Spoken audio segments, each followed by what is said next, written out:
ప్రయత్నాలను నేను ఒక కాలర్ ఉన్నారు పట్టాభిరామ్ గారు, మాట్లాడదామండి. ఒక కాలర్ ఉన్నారు, శ్రీనివాస్ గారు, శ్రీకాకుళం నుంచి. మాట్లాడండి శ్రీనివాస్ గారు. నమస్కారం. అటువైపు ఎక్కువ ప్రోగ్రాములు చేశానండి. అవునవును అవునవును సార్, మాట్లాడండి. నమస్తే సార్. నమస్తే. నమస్తే నమస్తే చెప్పండి. నమస్తే నమస్తే సార్. వినబడుతుందా? వినపడుతుంది, చెప్పండి. సార్ నేను ఒక 3 క్వశ్చన్ వేస్తాను సార్. చెప్పండి.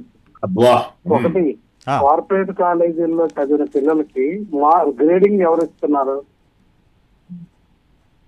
చదివిన పిల్లలకి మార్కులు ఎవరు వేస్తున్నారు? ఓకే. 2, వాళ్ళని కూడా గవర్నమెంట్ కాలేజీల్లో పరీక్షలు ఎందుకు రాయించడం లేదు? ఓకే. మూడోది కూడా అసలు గవర్నమెంట్ స్కూల్స్ కాలేజీల్లో బాగానే విద్య ఉండే, కార్పొరేట్ కాలేజీలో అప్పులు చేసి ఎందుకు పేదవాళ్ళు కూడా అక్కడికి వెళ్ళి ఇబ్బందులు పడతారు? మన విద్యా వ్యవస్థని, మన ఇంటిని మనం దక్కదీస్తే వెళ్ళవచ్చుగా. చెప్పండి. వీళ్ళు రాసే ఎగ్జామ్స్ అండి మీరు అనుకున్నట్టుగా 12వ తరగతి దాకా ఆ స్కూల్ మేనేజ్మెంట్ చేస్తుంది. కానీ ఈ ఐఐటీలు చాలా ఇప్పుడు డిఎస్సీలో సెలెక్ట్ అయిన వాళ్ళు కానీ, అటు నెట్ నీట్ రాసి సెలెక్ట్ అయిన కానీ చెప్పండి.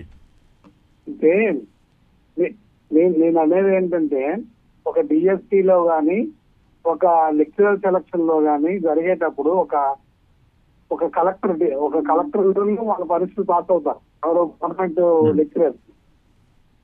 వింటున్నారా? చెప్పండి మీరు.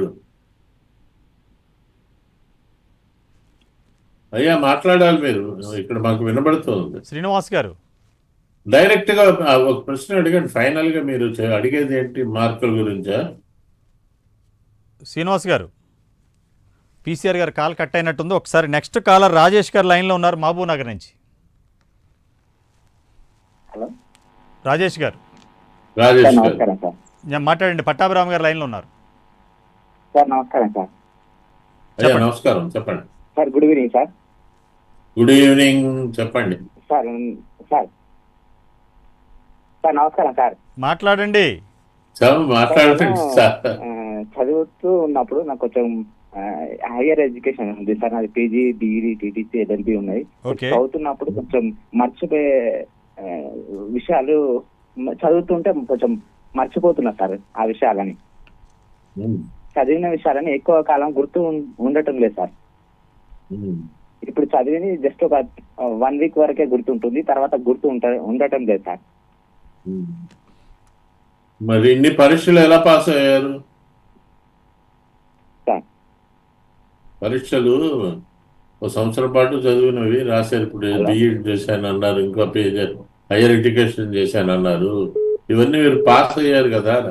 నేను అనేది ఏంటంటే, జ్ఞాపక శక్తి తగ్గిపోతుంది అనే ఒక ఫీలింగే తప్ప మీకు అలాంటిది ఏమీ లేదండి.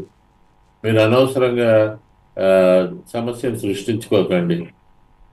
జ్ఞాపక శక్తి, ఏకాగ్రత, మెమరీ అండ్ కాన్సన్ట్రేషన్, ఈ 2 కూడా సిచ్యువేషనల్ అండి.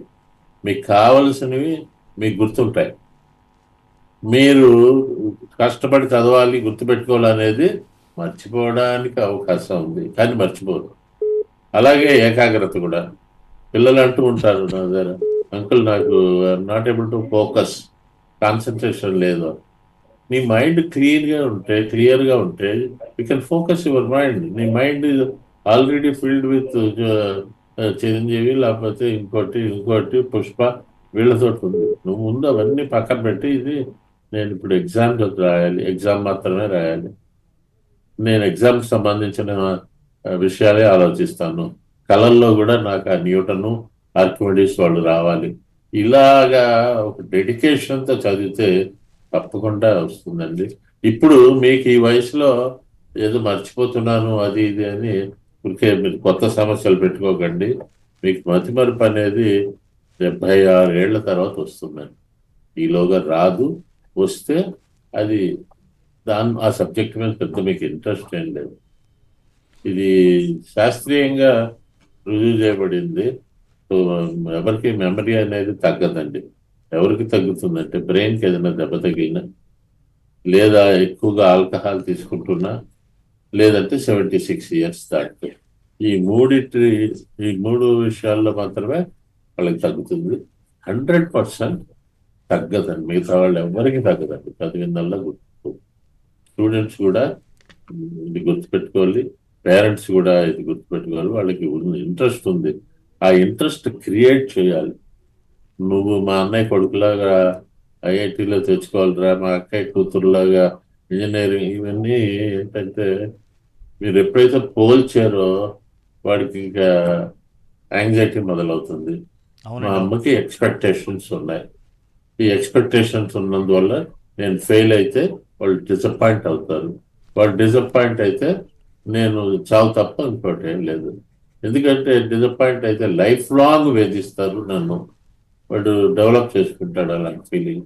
అండ్ పేరెంట్స్ కూడా అలాగే ఉన్నారు, మేము ఇంత ఖర్చు పెట్టాము రా అని. సో కాబట్టి ఇది అన్ని వైపులా ఉంది. అది ఈ 10 ఏళ్ల ఈ 10 ఏళ్ల క్రితం నుంచి మొదలైందండి. అంతకుముందు అది లేదు. అప్పుడు ఐఐటీలు ఉన్నాయి, అప్పుడు నీట్లు ఉన్నాయి, అన్నీ ఉన్నాయి. బట్ ఈ మధ్య చాలా తీవ్రమైందండి. నేను చూస్తున్నాను. ఇక్కడ ఒక కాలేజ్ ఉందండి, ఒక స్కూల్ ఉంది. సార్ ఆ స్కూల్లో అడ్మిషన్ 5 లక్షలండి. 5 lakhs. 5 lakhs. అయితే దానికి పోటీలు పడి మొత్తానికి ఇన్ఫ్లుయెన్సులు చేసి సీట్ తెచ్చుకుంటున్నారు. నాకు తెలిసిన ఒక ఆయన అడిగితే నేను ఆ స్కూల్కి వెళ్ళాను ఒకసారి. ఓకే. సరేలే అని చెప్పి ఇంకా అడిగి చూశాను. ముందు చెప్పాను, మంచి ప్రైవేట్ స్కూల్స్ ఉన్నాయి, గవర్నమెంట్ స్కూల్స్ ఉన్నాయి. లేదు సార్, అందులో మా పక్కింటి వాళ్ళు అందరూ అక్కడే ఉన్నారు, మా ఇంటికి బస్సు వస్తుంది ఆ ఏరియా. 5 సరే ఓకే అన్నాడండి. 1 lakh అడ్వాన్స్ ఇచ్చాడు. వాళ్ళు ఏదో 10వ తారీఖులోగా కట్టారు అన్నాడు. వీడు పెద్దాకా వెళ్ళలేడు. ఈయన 11 వెళ్ళాడండి. 1 డే నువ్వు ఆలస్యంగా వచ్చావు, నిన్నటితో అయిపోయింది నీది, మేము సీట్లన్నీ ఇచ్చేసాం అంటే లేదు లేదు మేము ప్రిన్సిపాల్ని కలుస్తాను అది ఇది అంటే ఆఖరికి సరేనండి ఫైన్ 10,000 ఫైన్ కట్టండి 1 డేకి.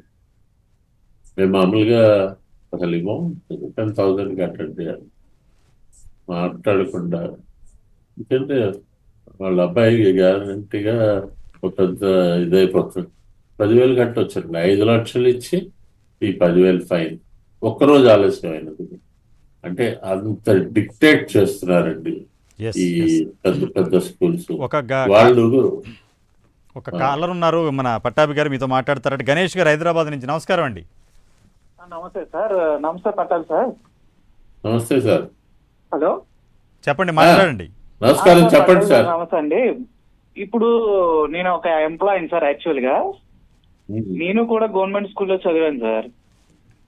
ఇప్పుడు ఇంకొకటి సార్, ఇప్పుడు మన గవర్నమెంట్స్ కూడా ఇందులో ఫెయిల్యూర్ క్లియర్ గా కనబడుతుంది కదా సార్. చెప్పండి. ఇప్పుడు ప్రతి ఎంప్లాయీని పిల్లల్ని గవర్నమెంట్ స్కూల్లో చదివించాలనే జీవోలు అవి ఎందుకు తేవట్లేదు సార్? ఇంకొకటి, మనకి ఏ స్కూల్స్ కాలేజీలు నడిపేవన్నీ కూడా పొలిటీషియన్స్ చేతుల్లో ఉన్నాయి. వాళ్ళు వచ్చి ఇప్పుడు ఒక ఫీజుకి ఒక రెగ్యులేషన్ లేదు సార్. ఫీజుకి ఒక రెగ్యులేషన్ లేకుండా ఇంగ్లీష్ మీడియం అని ఓన్లీ మన పేరెంట్స్ బ్లేమ్ చేసే బదులు మనం గవర్నమెంట్స్ ఎందుకు బ్లేమ్ చేయలేకపోతున్నాం సార్? గణేష్ గారు, మీరు మా ప్రైమ్ 9 ఫాలో అవుతున్నారో లేదో, మళ్ళీ మీకు ఈ రోజు మేము సబ్జెక్ట్ పెట్టింది ఆత్మహత్యల గురించి కౌన్సిలింగ్ ఇవ్వాలని. ప్రొఫెసర్ వినండి. ఎందుకంటే మేము సమయం చాలా విలువైనది. ఇది శాటిలైట్ టెలివిజన్, సమాజ హితం కోసం ప్రైమ్ 9 మేనేజ్మెంట్ ఈ కార్యక్రమాన్ని చేపట్టాం. మీ దానికి నేను సమాధానం చెప్తాను. గత 40 రోజులుగా ప్రైమ్ 9లో ఈ కార్పొరేట్ దందాన్ని అరికట్టడం కోసం గవర్నమెంట్ ఫీజు నియంత్రణ చేయాలి. తమిళనాడులో లేక తెలుగు రాష్ట్రాలలో ప్రతి గవర్నమెంట్